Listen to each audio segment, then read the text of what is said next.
اور اب حالت یہ ہو چکی ہے کہ میں نے چند ماہ قبل یا غالباً 1 سال قبل یا چند ماہ قبل کسی نے مجھے انٹرنیٹ پہ دکھایا ایک مولانا صاحب کی تقریر. وہ اس طبقے سے نہیں ہیں، اہل سنت والجماعت خود کو بریلوی کہنے والے، وہ خود کو فخر سے بریلوی کہتے ہیں، نامور صاحب ہیں، ایک نامور ہیں، بریلوی کا دعوے دار. ان کی تقریر مجھے کسی نے انٹرنیٹ پہ دکھائی. 10 محرم الحرام کا شب عاشور کا جلسہ تھا، بینر لگا ہوا تھا، اور وہ بریلوی صاحب مولانا صاحب ایک مناظر ہیں، وہ مناقب حضرت امیر معاویہ بیان کر رہے تھے.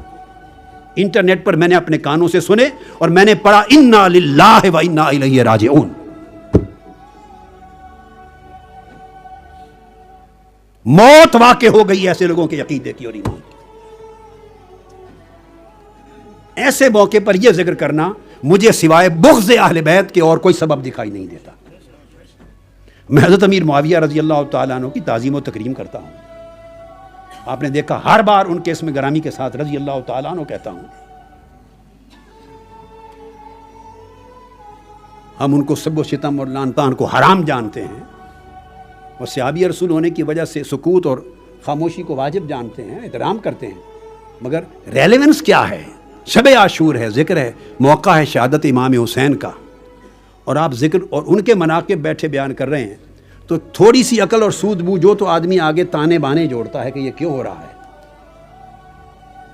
فقط بغض اہل بیت. اب یہ حب اہل بیت نکالی جا رہی ہے دلوں سے اور بغض اہل بیت ڈالا جا رہا ہے. اور یہ جو میں نے کوٹ کیا یہ ایک بریلوی مولوی صاحب ہیں، مناظر ہیں، نامور. پتہ نہیں اور تو کسی کا نہیں سونا، کتنے اور متاثر ہو چکے ہوں گے اس فتنے سے، اس شر سے، خارجیت کی اس گرد سے.